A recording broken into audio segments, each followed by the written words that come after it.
Hello friends, मैं आपका हार्दिक स्वागत करता हूं अपने यूट्यूब चैनल एमएस मोटिवेशन पे।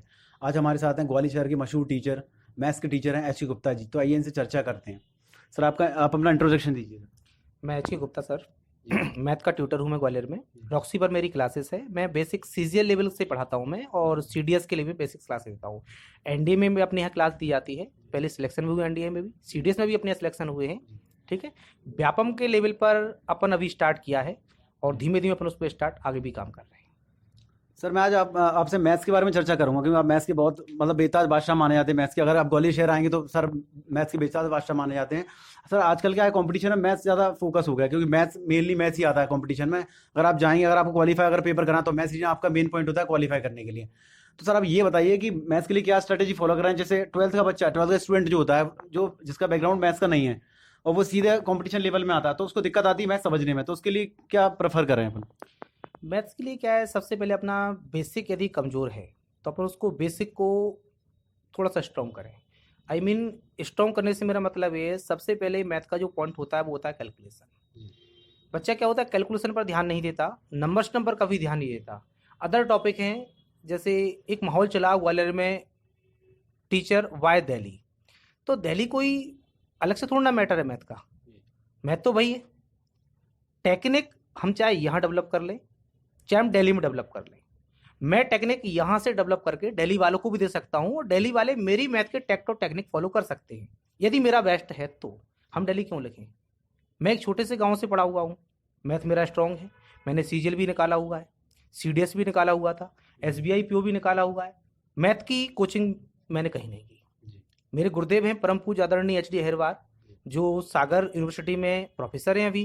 पहले पिछोर कॉलेज में प्रिंसिपल थे, प्रोफेसर भी थे पहले, फिर प्रिंसिपल बने। उनके गाइडेंस से मैंने अपना मैथ तैयार किया है। जैसे मैंने तैयार किया है, अपने घर पर ही तैयार किया है। बेसिक मेरी स्टडी जो तैयार करने की रही थी, वो रही थी नंबर सिस्टम को लेकर। आप किसी भी एग्जाम को देखिए, सबसे पहला पार्ट, टॉपिक चाहे कोई भी आए उसमें, सबसे पहला पार्ट होता है उसमें कैलकुलेशन। यदि आपका कैलकुलेशन स्ट्रांग नहीं है तो आप मैथ को बहुत आगे तक नहीं ले जा सकते। आई मीन बहुत अच्छा आप सिलेक्शन नहीं ले सकते। सबसे पहले अपनी कैलकुलेशन स्ट्रेटजी पर आपको काम करना पड़ेगा। जैसे आपका सबसे पहले टेबल है, उसको आप तैयार कीजिए। स्क्वायर रूट है, उनको तैयार कीजिए। धीमे धीमे छोटे छोटे मल्टीपल हैं, उनके शॉर्ट ट्रिक्स होते हैं कुछ, उनको फॉलो कीजिए आप। जब आपका नंबर सिस्टम बेसिक तैयार हो जाएगा, फिर आप परसेंटेज की ओर आगे बढ़ जाए, फ्रैक्शन की ओर आगे बढ़ जाए, रेशियो की ओर आगे बढ़ जाए। देन अगर अपन तैयारी करते रहें, धीमे धीमे आपका मैथ स्ट्रांग हो जाएगा। एकदम से स्ट्रांग करने का प्रयास ना करें। यदि बच्चा मैथ का बैकग्राउंड रखता है तो उसका मैथ पहले से थोड़ा सा स्ट्रांग होता है, लेकिन ऐसा नहीं है कि आर्ट वाले का कमजोर होता है। जो मैथ का लेवल है वो अंडर 10 तक का रहता है। ठीक है। अंडर 10 तक का लेवल सब नहीं पढ़ा हुआ होता है, बस कोई बायोलॉजी में चला जाता है, कोई आर्ट में चला जाता है, तो मैथ से बस कुछ दूर हो जाता है। जी। लेकिन मैथ वाला बच्चा क्या रहता है, ट्वेल्थ मैथ से किया, या तो बीएससी मैथ में चला जाएगा या इंजीनियरिंग में चला जाएगा, तो मैथ के टच में रहता है।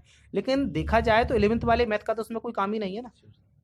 मैथ चाहिए मेरे को 10th लेवल तक का, तो हम केवल 10th लेवल तक के मैथ को केवल फोकस करें, इतना हमारे लिए सफिशियंट है। अब रणनीति की बात रही हमारी, तो अपन किसी भी एग्जाम को देखें, एग्जाम में जितना question percentage, ratio, time and work, pipe टंकी, चाल समय दूरी, ट्रेन, बोटन स्ट्रीम से आता है, सेम रेशियो में क्वेश्चन नंबर सिस्टम से भी तो आता है। हम इस पर ध्यान क्यों नहीं देते। हम ध्यान इसलिए नहीं देते कि हमारा टीचर हमें ऐसा नहीं पढ़ा रहा। हमारे टीचर ने सबसे पहले रणनीति रखी है कि हम स्टार्टअप या तो रेशियो से करेंगे या हम परसेंटेज से करेंगे, क्योंकि ये दो ही टॉपिक बच्चों के लिए परेशान करते हैं। स्टार्टिंग में सबसे पहले उन्होंने देखा परसेंटेज वृद्धि, परसेंटेज कमी, तो यहां से परसेंटेज, लाभ हानि वगैरह, यहां से टाइम पास करा दो बच्चे का। फिर रेशियो वाला कुछ टॉपिक उठा लिया उनने, वहां से करा दो। जब बात आती है नंबर सिस्टम वाली, तो बस सिलेबस पूरा है, जाइए आप भीड़ चाल में ना जाएं, ना भीड़ तंत्र का हिस्सा बने। आप स्वयं तैयारी कीजिए। आप स्वयं से तैयारी करेंगे, टीचर से बेस्ट कर सकते हैं। सर, मैं ये पूछना चाहूंगा आपसे, जो आजकल का एग्जाम का ट्रेंडिंग हो गया, तो उसमें एडवांस ज़्यादा पूछा जाने लगा है। अर्थमेटिक को थोड़ा दरकिनार सा कर दिया है। चाहे राज्य स्टेट का एग्जाम हो या एसएससी का एग्जाम जैसे अदर एग्जाम हो, तो उसमें क्या एडवांस का ज़्यादा पोर्शन माना गया है। तो एडवांस के लिए क्या स्ट्रेटेजी रहे, क्योंकि क्या होता है, जो जिसका बैकग्राउंड उसका नहीं है मैथ्स का, तो वो एडवांस से कहीं ना कहीं बचता है। ट्रिग्नोमेट्री हो गई, ज्योमेट्री हो गई, तो उन चीज़ों में बचता है। तो उसके लिए क्या करें, वो चीज़ क्या फॉलो करें। देखिए, आजकल एक चलन में वर्ड आ गया है कि एडवांस कठिन है। कठिन तो न्यूमेरिक भी है, जी। सरल न्यूमेरिक भी है, तो सरल एडवांस भी है। एक हमारा सीखने का नजरिया होता है, एक शिक्षक के सिखाने का नजरिया होता है।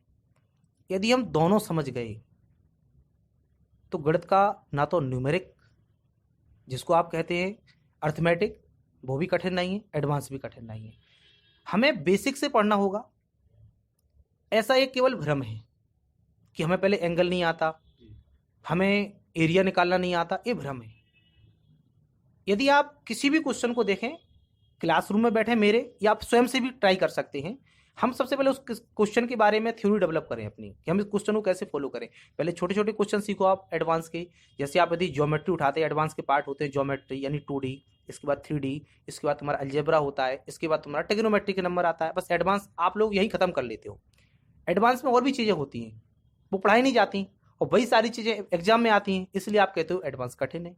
एडवांस कठिन कुछ नहीं होता। जो चीज़ आप पढ़कर गए हो, यदि वो चीज़ आपके एग्जाम में आ गई, सरल है, पेपर सरल था।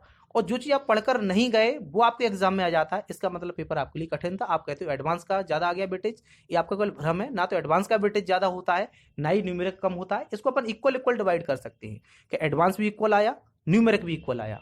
अपन ज़्यादा कम नहीं कह सकते। हो सकता है कि जो आप एडवांस सोच रहे हो वो न्यूमेरिक का ही कोई हिस्सा हो। जैसे अलजेब्रा की बात करें, अपन परिमीकरण की बात करें, परिमीकरण अपन ने अंकों के रूप में किया हुआ है। √2 और √3 के बारे में बात कर रहे हैं, अपन न्यूमेरिक मान लेते हैं। यदि मैं इसको √A और √B के टर्म में ले गया तो आप इसको कह रहे हो कि एडवांस है। समझने का प्रयास करो आप खुद से। सर मेरा नेक्स्ट क्वेश्चन है कि सबसे पहले जब भी कंपटीशन लाइन में स्टूडेंट आते हैं तो सबसे पहले बुक प्रेफरेंस को लेके बहुत ज़्यादा दिक्कत आती है। तो ये बताइए बुक प्रेफरेंस कैसे करें, कौन सी बुक रेफर करें पूरा मैथ्स कंप्लीट करने में? देखिए, बुक प्रेफरेंस की बात तो तब आएगी तो अपना आप बेसिक अच्छा कर लोगे। बेसिक अच्छा करने के लिए आप कोई भी बुक ले सकते हो। आप जैसे छोटा सा अपना शारदा पब्लिकेशन आता है, आपके लिए बेस्ट हो सकता है। शारदा आपने अच्छा कर लिया, आप किरण ले सकते हो। किरण का जो एसएससी का वर्जन आता है 9700 क्वेश्चंस के साथ आ गया है, आप वो प्रेफर कर सकते हो। ठीक है, सटीकता के साथ दिया है, इसमें सॉल्यूशन में कहीं से मिस्टेक नहीं है। अब सॉल्यूशन आप कहते हो किताब का थोड़ा सा लेंदी है, किरण वाले का दिल्ली का पैटर्न ठीक है, तो आप क्यों अपना रहे हो दिल्ली का पैटर्न? आप क्यों किताब का अपना रहे हो? खुद का डेवलप कीजिए ना आप तो पैटर्न। यदि आप एक्स बाय पर क्वेश्चन को तोड़ोगे, क्वेश्चन लॉन्ग जाएगा। क्वेश्चन का बुक का जो सॉल्यूशन मेथड है वो स्टूडेंट के बेसिक के हिसाब से उन्होंने रखा हुआ है कि हर एक स्टूडेंट को समझ में आए। ठीक है, आप यदि बेसिक अच्छा करना चाहते हैं तो आप शारदा भी ले सकते हैं। और अदरवाइज सबसे बेस्ट मैं आपको ये मानूंगा कि यदि आपका बेसिक थोड़ा सा भी अच्छा है तो आप अपने मैथ को खत्म होने का इंतजार मत कीजिए। बच्चे से कहें कि प्रैक्टिस पेपर लगाइए, तो बच्चे की सबसे पहले एक मानसिकता बन गई है, या टीचर ने उसकी मानसिकता बना दी है कि हमारा जब तक पूरा सिलेबस खत्म नहीं होगा हम प्रैक्टिस पेपर नहीं लगा सकते। लेकिन ऐसा मेरा पर्टिकुलर मानना है, जब मैं स्टूडेंट लाइफ में था मैंने तब भी अपना मैथ पूरा खत्म नहीं किया था। आज मैं टीचिंग लाइफ में हूँ, तब भी मैं बच्चों से भी यही कहता हूँ, आप पूरा मैथ खत्म मत कीजिए और ना उसके खत्म होने का इंतजार कीजिए, क्योंकि जब तक आप मैथ खत्म करेंगे समथिंग उसको 6 से 7 मंथ हो चुके होंगे, और 6 से 7 मंथ आफ्टर आपने जो फर्स्ट मंथ में जो चीजें पढ़ी थी वो आप भूल चुके होंगे। आपको फिर से उसको रिस्टार्ट करना पड़ेगा। तो सबसे बेस्ट स्ट्रेटजी आपको यही है कि यदि आप प्रीवियस ईयर क्वेश्चंस को फॉलो करें। आप चाहे व्यापम की तैयारी कर रहे हो, चाहे आप एसएससी कर रहे हो, चाहे आप रेलवे एएलपी का पेपर दे रहे हो, या फिर कोई और अदर एग्जाम की तैयारी कर रहे हो, मेरा मानना सिर्फ यही है कि आप प्रीवियस ईयर क्वेश्चंस को फोकस कीजिए। और बेस्ट रहेगा आपके लिए यदि आप बैंक क्लर्क के प्रीवियस और 10+2 एसएससी के प्रीवियस क्वेश्चन आप स्टार्टिंग में लगाएं। आपका बेसिक अच्छा होगा, आपका कॉन्फिडेंस बूम होगा एकदम से, आपके लिए फ्यूचर के लिए अच्छा होगा, आप अच्छी नौकरी ले सकते हैं। आप ऑफिसर लेवल के लिए तैयारी कीजिए, आपका छोटा एग्जाम वैसे ही निकलेगा। आप यदि ग्रुप 4 ग्रुप 3 की तैयारी करेंगे तो आप वहीं तक रह जाएंगे, मैं नहीं समझता आप आगे बढ़ पाएंगे।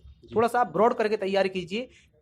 प्रीवियस ईयर के जो क्वेश्चन सेट हैं आप उनको स्टार्टिंग से फॉलो कीजिए बिल्कुल। यदि आपका पहला चैप्टर आपने नंबर सिस्टम का लगाया है तो सबसे पहले बच्चा क्या करता है, होपलेस हो जाता है। यदि उसने एक पेपर लगाया 25 क्वेश्चन का समथिंग, उसमें मैथ के 25 क्वेश्चन है, 25 क्वेश्चंस में से आउट ऑफ 25 उसके केवल 2 ही सही हुए, बच्चा होपलेस हो गया। क्यों होपलेस? इसलिए हो गया कि उसका जो सीनियर है उसके आउट ऑफ 25 में से लगभग 17-18 सही हो रहे हैं और मेरे केवल 3 ही सही हुए। अरे तुम होपलेस क्यों हो रहे हो भैया? आपने जो चैप्टर पढ़ लिया, सपोज दैट आपने परसेंटेज पढ़ लिया, परसेंटेज से उस वाले पेपर में, उस वाले सेट में जो क्वेश्चन आए यदि आपके सही है तो आपने 17-18 क्वेश्चन सही है, उससे भी ज्यादा अच्छा कर दिया, क्योंकि आपने जो पढ़ा है ना वो क्वेश्चन आपका गलत नहीं हुआ। जो आपने नहीं पढ़ा कोई टेंशन नहीं है, हम आगे पढ़ेंगे, सीखेंगे, उसको फॉलो करेंगे, हमारा भी सही होगा। हमारा स्कोर 3 से बढ़कर 18 क्या 24 तक पहुंच सकता है और 25 तक ही पहुंच सकता है हमारा स्कोर। Thank you sir. ये थे एच गुप्ता सर जिन्होंने हमारे लिए अपना टाइम निकाला। तो डिस्क्रिप्शन में आपको सर का नंबर, और अगर आप आसपास एरिया में रहते हैं, ग्वालियर संभाग में कहीं भी आप रहते हैं, अगर आ सकते हैं तो आइए सर के यहाँ पढ़िए। Thank you.